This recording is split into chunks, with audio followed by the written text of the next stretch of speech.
USB-C, USB. Yep. If my mother was still alive, I'd send her a copy. Uh, I'm very grateful to be sober. I was drinking myself to death in 1978, and I came into a room of Alcoholics Anonymous, excuse me, in Venice, California, and they said some things there that changed my life, and so I like to repeat them. I don't know what kind of effect they'll have on you, but they changed my life. And the thing that first I heard was, it's the first drink that gets you drunk. And I was always trying to keep the third six-pack out of my mouth because it seemed like that's when the car crashes and the cops and the prostitutes showed up. And I was a drunken house painter, and I used to, I lived near the coast of California in West Los Angeles, in a little town called Culver City. And I would get off the paint crew and go home and buy a couple six-packs and drink them. By about the time Johnny Carson came on, which was at 11 p.m. And I like to watch his monologue because I thought he was funny without being crude, and I enjoyed that. And then I go to bed and I get up and go to the paint crew and work again. And the thing that I noticed was, if I went out after his monologue and got a third six-pack, I probably wasn't going to go to work for the rest of the week. Because that's what I did. Once I started to get drunk, I wanted to keep it going, and I would stay drunk for 4 or 5 days until I got so sick I had to stop. And the book talks about the delusion that we're going to control and enjoy our drinking, and the way that operated in my mind was, I would tell myself, I'm going to get 2 beers, fresh pack of cigarettes, and I'm going to go down to the beach and watch the sunset, and I'm going to go home. And that's a lie. Because what it really means is I'm going to be drunk for 4 days, and I'm not going to work, and don't bug me. And if I can meet a receptive female, that'll be like icing on the cake. And but anyway, the other thing, they said the first drink is what gets you drunk, and so that changed my life, that concept. And they said, if you don't take the first drink one day at a time, no matter what, it's impossible to get drunk. And I was just stunned by the simplicity of that, because I had done all these things, take vitamin C, jog on the beach, do push-ups, do the marijuana maintenance,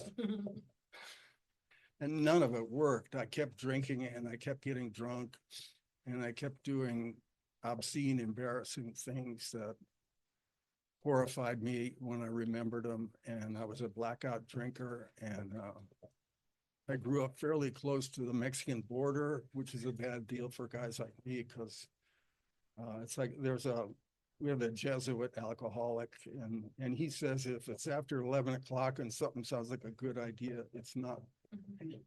And I would get the idea after 11 o'clock when I'm drunk to go to Mexico. Not a good idea. And I wound up in the Ensenada jail and the Tijuana jail each. And if you go to jail a second time in Mexico after being there the first time, you really have a problem. It says in the book of Alcoholics Anonymous, in the second chapter, that in this paragraph, it opens up by saying that consequences that follow taking even a glass of beer do not crowd into the mind to deter us. And at the end of that paragraph, it says there's a complete failure of the kind of defense that keeps one from putting his hand on a hot stove. And that was me and my drinking, always putting my hand on the hot stove. and lying to myself that I'm gonna have 2 beers or a 6-pack, or I'm gonna drink my 6-pack and go home and go to work tomorrow, or whatever it was. It was all a lie. And I stopped lying to myself after I heard that in Venice, that it's the first drink that gets you drunk, because I can't take one. I can't have 1 beer because it's very predictable what happens to me then. And they said a couple other things there. I was raised in a family of scientists. Their ethnicity was German. They were atheists, and I heard atheism around the dinner table as a kid. And so when I came to AA, I had no sense of spirituality or anything. And they said in that meeting in Venice that God loves you just the way you are, in spite of whatever moral blemishes you may feel, or I mean, I was a former heroin addict, started out as a speed freak, and then I became a heroin addict. And I thought I could just drink beer and I would be okay. But they said God loves you just the way you are, in spite of the things you may feel about yourself, and that you're worthy of redemption, of getting better. You don't have to drink yourself to death. You don't have to listen to the voices in your head saying that you're a bad person and that you can't do anything. And God loves you just the way you are. And I didn't believe in God when I heard that, but it changed my life, because I got the idea that there was an entity that cared about me and loved me in spite of the way I thought about myself. And because you can't shoot speed and then shoot heroin and live a blemish-free life. You just can't do that. And so anyway, I heard those things. And if you don't take the first drink one day at a time, it's impossible to get drunk. And God loves you just the way you are. And if you can put your head on the pillow at night sober, you're a winner. And I heard those things, and I went home and started to do them. And by the way, my home was a storefront I was living in. And I had built a shower in there. And there was a Latin couple upstairs, and they used to fight, I think, quite a lot. And occasionally she would kick him out and then pile all his clothes up on the floor and set them on fire.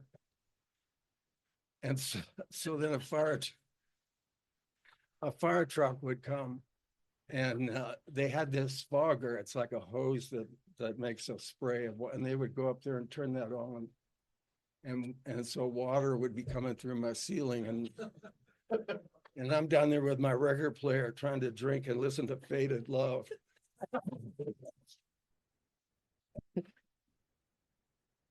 And there's like water coming out of my ceiling. And then I wandered into this AA meeting, and another thing they said was, you don't have to live the way you're living anymore if you don't want to. And I really didn't want to live that way.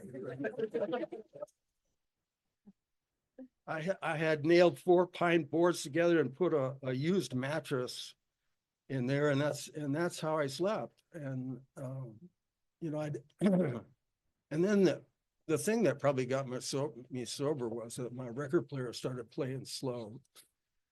And so all my favorite sad songs were doing like 32 and a half. And that really put the kibosh on my party that I was having down there all by myself. And anyway, so that's what I heard when I came into AA, that God loves you just the way you are. The rain falls on everybody's head if they walk outside. And you can recover. And we love you, and we can love you until you love yourself.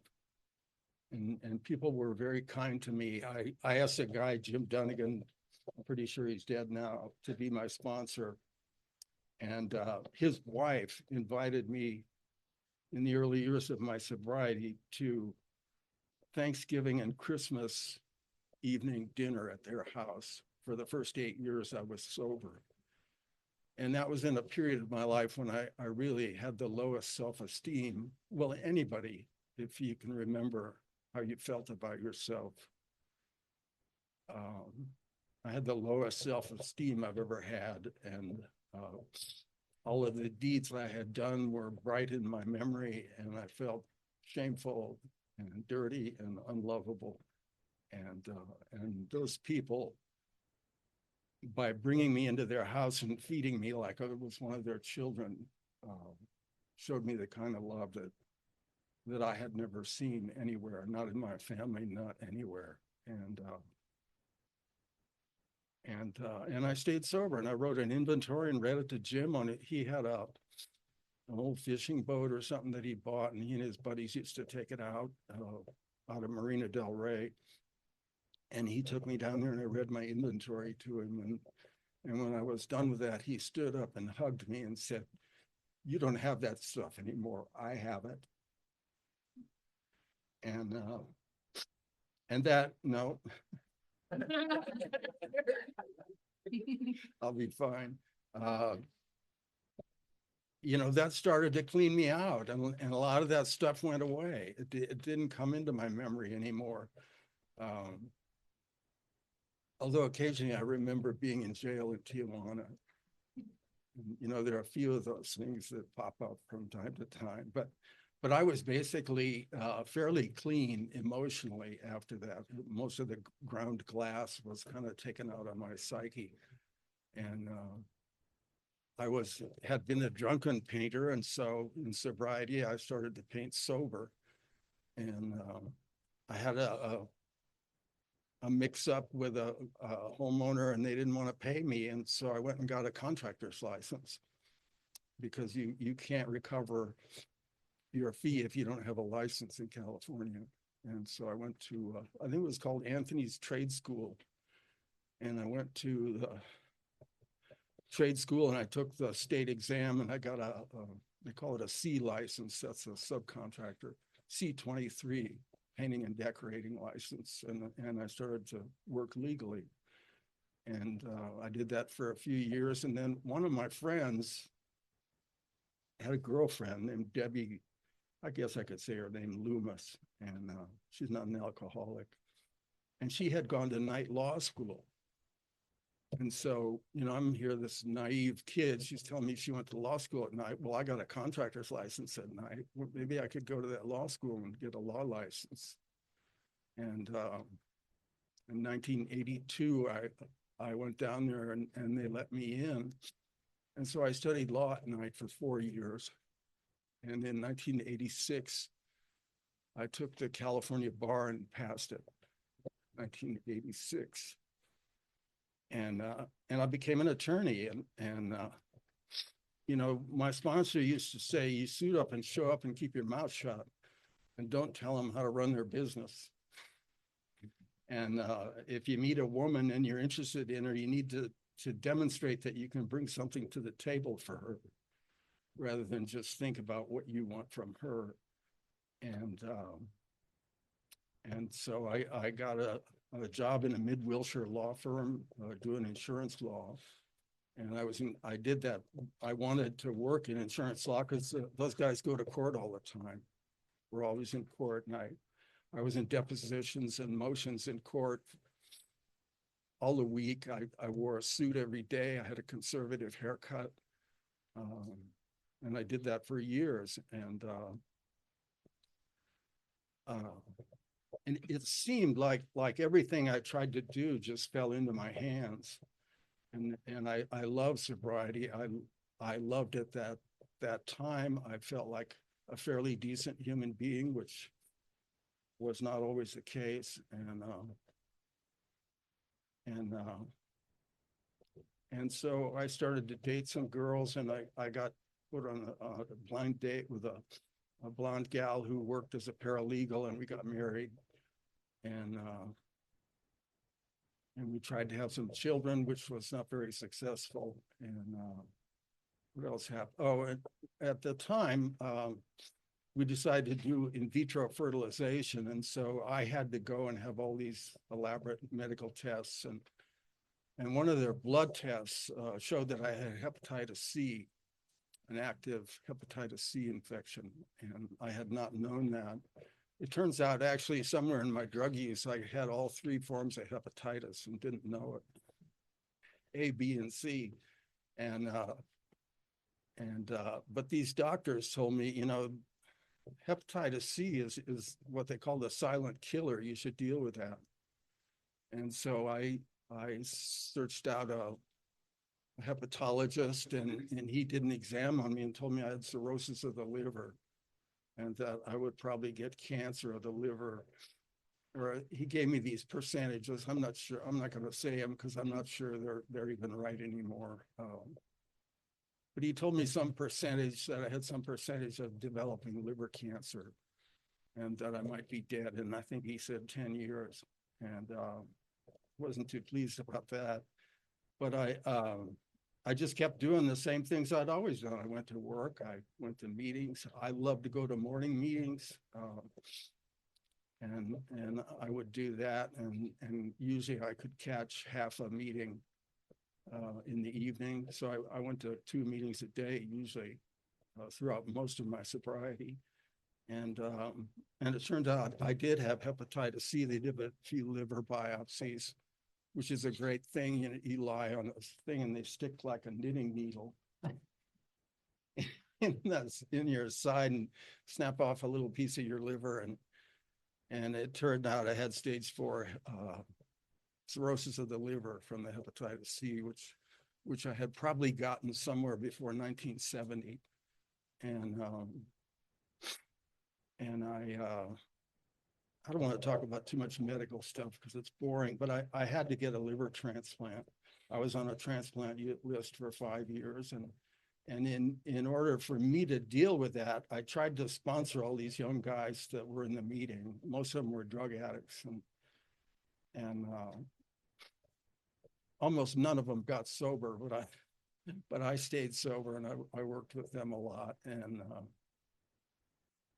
about 16 years ago, I was started to be called into UCLA hospital to get a liver transplant, and they get me in there. They put all these tubes into me, and then after lying there in the bed for a couple of days, they come in and say the liver's no good, go home, or they say we gave it to somebody else.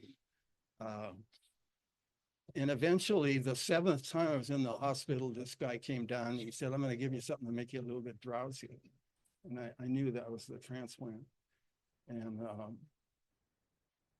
I woke up with a 50-year-old woman's liver under my ribs. And I have a beautiful lab results for my blood work. I mean, it's perfect. My liver enzymes are all in the teens. They're very low. And I went back to practicing law, and I was doing jury trials and court trials. And I just, to me, it's like just a fantasy to be able to dress up in a Brooks Brothers suit and go to court with a haircut. And if you don't use any profanity and you speak, English that sounds good, it's amazing what you can do. And I just, I'm a kid. When I was in grade school, we'd have these spelling bees, and they'd ask me to spell dead, and I'd just D-E-D, and the teacher would go like that. You're out. But I'm a well-educated man now, and I've done a lot of writing over the last 38 years that I practiced law in California, all of it sober. And I had so much fun dressing up and going to court and speaking to people. It's just like a dream come true. And I can't believe that, the years as a young man, I sat around, my favorite thing to do was to get drunk and listen to sad music on my record player. And thank God it started playing slow, because it forced me out of there. Anyway, I've written inventory. I've made the amends that I can make. Actually, I found there's an ex-wife in Washington that I need to make amends to.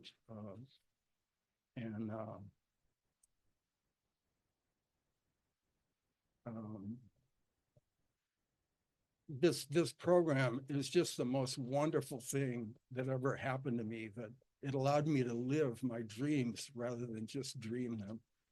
And it, and what they told me, just suit up and show up and don't tell people how to run their business.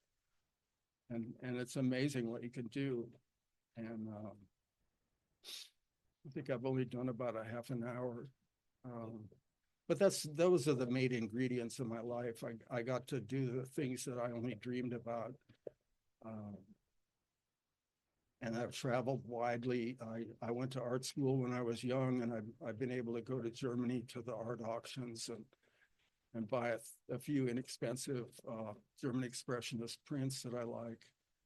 And it's just, this is just the most wonderful thing that's ever happened to me, to come into AA and to be told that God loves you just the way you are, and that if you don't take the first drink and you put your head on the pillow sober at night, it's impossible to be a drunk. And anyway, that's enough for me.